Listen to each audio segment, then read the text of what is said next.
اور ایلوپیتھک جتنا بھی فرنگی طب ہے وہ سارے کا سارا جسٹ اے مینجمنٹ، ڈنگ ٹپاؤ ہے۔ انگریزی دوائی میں کسی دوائی میں بھی کسی بھی بیماری کا کوئی علاج نہیں۔ کینسر نہیں مارتا آپ کو، کینسر کا خوف مارے گا۔ جتنی تھراپیاں آئیں یہ ساری کی ساری اس کا کسی بھی طرح سے علاج نہیں ہے۔ تو اگر آپ میں پہلے سے کینسر ہے تو یہ اس کینسر کو اور تیزی سے بڑھا دے گا، بگاڑ دے گا، پھیلا دے گا باڈی میں۔ دنیا کی کسی بھی بیماری کا علاج کرتی ہو ایک دوائی آپ ڈھونڈیں، میں آپ کو 5 لاکھ روپیہ دوں گا۔ تو اگر آپ کو کینسر آ چکا ہوا ہے تو آپ اپنے آپ کو ایلوپیتھک کے کسی بھی تشخیصی ٹولز، جو آلات ہیں جن سے ہم تشخیص کرتے ہیں ان سے، اور اس کے بعد اس کے لیے جو طریقہ علاج جو مختلف تھراپیز ہو رہی ہیں، آپ اپنے آپ کو اس سے ذرا نہ دور لے جائیں کہ 20 لاکھ پاکستانیوں کے گردے ایک سال میں خراب ہو رہے ہیں اور وہ ان دوائیوں کی وجہ سے ہو رہے ہیں۔ تو میدا جو ہے وہ ہمارے معدے کا بہت بڑا دشمن ہے۔ آج ہم مختلف بیماریوں پہ بات کریں گے، ان کے علاج، احتیاط پہ بات کریں گے۔ ہمارے ساتھ موجود ہیں نیچروپیتھک ڈاکٹر جمیل مہروی۔ ڈاکٹر صاحب سب سے پہلے بتائیے گا کہ کینسر کی بیماری سے ہم کس طرح سے بچ سکتے ہیں؟ اگر اس کا نام کینسر میں خوف نہ ہوتا تو میرا خیال ہے کہ مریض جو ہے نا وہ بڑے آرام کے ساتھ اس کے ساتھ سروائیو کرتا۔ اور میں اکثر پیشنٹس کو کہتا ہوں، یہ سمجھاتا ہوں کہ آپ جس کو آپ کینسر سمجھ رہے ہیں نا، یہ کینسر نہیں مارتا آپ کو، کینسر کا خوف مارے گا۔ رہی کسر جو ہے پھر اس کے اوپر جو اس کا جو مہنگا ترین ایک علاج لایا گیا، اس کے پیچھے بھی ظاہری بات ہے کوئی بیٹھا تھا جس نے ریونیو جنریٹ کرنا تھا، تو انہوں نے اس قدر اس میں خوف پھیلایا، پھر اس کے اوپر اس قدر وہ ایسی چیزیں لائی گئیں کہ جیسے آپ دیکھیں کہ اس وقت جو ہے وہ اس کے علاج کے لیے کہا جاتا ہے کہ اس کے علاج کے لیے سرجری بہت ہے، سرجری کے بعد آپ کو کیمو تھراپی کروانی ہے یا ریڈیشن کروانی ہے یا ریڈیو تھراپی یا ریڈیشن تھراپی ہوتی تھی، مختلف چیزیں، اب امینو تھراپی آ گئی۔ تو یہ جتنی تھراپیاں آئیں یہ ساری کی ساری اس کا کسی بھی طرح سے علاج نہیں ہے، یہ بلکہ انسان کے امیون سسٹم کو لیٹ ڈاؤن کرتا ہے اور کینسر نہیں مارتا مریض کو، بلکہ یہ تھراپیاں جو ہیں وہ اس کے امیون سسٹم کو لیٹ ڈاؤن کرتی ہیں اور قوت مدافعت کی کمی، اور وہ جو اللہ تعالیٰ نے ہماری باڈی کے اندر ایک ہیلنگ پاور سسٹم رکھا ہے، یہ اس کو لیٹ ڈاؤن کرتا ہے اور بندہ جو ہے نا اس کی وجہ سے موت کے منہ میں چلا جاتا ہے۔ اور باقی لوگ جو ہوتے ہیں وہ یہی سوچتے رہتے ہیں دیکھیں جی کینسر اس کو بھی لے گیا، تو وہ جو خوف تھا وہ اس کو کرتا ہے۔ اور اس کے بعد جو اس کو ڈائگنوسٹک ٹولز کے طور پہ جو لیا جا رہا ہے کہ جی آپ اس کے لیے سی ٹی اسکین کرائیں، آپ اس کے لیے ایم آر آئی کروائیں، آپ پیٹ اسکین کرائیں، آپ فیبرو اسکین کروائیں، آپ اس کے لیے میموگرافی کروائیں، یا آپ اس کے لیے جو ہے نا وہ اینڈوسکوپی کروائیں، کولونوسکوپی کروائیں، یا اس کے لیے خاص طور پر جو بایوپسی کہا جاتا ہے کہ یہ کروائیں۔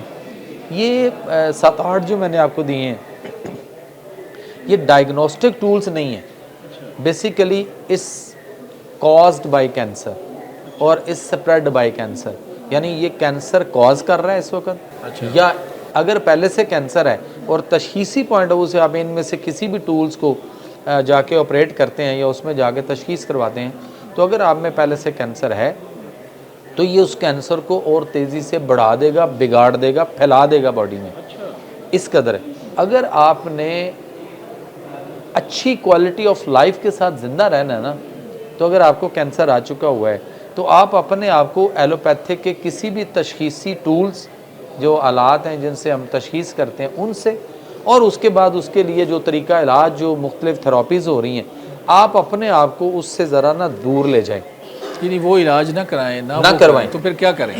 تو کیا ہوگا کہ وہ مریض جس کی اتنی زیادہ، جس نے وہ اذیتوں اور تکلیفوں میں جلدی جانا ہے، وہ تکلیفیں اور اذیتیں شاید وہ 20 سال بعد بھی اس لیول پہ نہ پہنچے۔ اچھا، میرا مشورہ ہے کہ اس کو آپ انگریزی طریقہ علاج کے جتنے بھی میتھڈز ہیں ان سے ذرا دور لے جائیں، تو آپ کا مریض کم تکلیفوں میں، کم اذیتوں میں آپ کے ساتھ زیادہ عرصہ زندہ رہے گا، ایز پر کمپیئر ٹو آپ نے کوئی بھی تھراپی یا کوئی ایسی ڈائگنوسٹک ٹولز والے چیزوں کو چھیڑ خانی کروائی، یا اس کے بعد فردر کوئی کیمو ریڈیو مینو تھراپی کچھ بھی کروایا، تو آپ کا مریض شاید جن اذیتوں پہ اب جلدی پہنچے گا، شاید اس نے 20 سال بعد بھی ان اذیتوں پہ پہنچنا تھا یا نہیں پہنچنا تھا، اس کا کوئی پتہ نہیں۔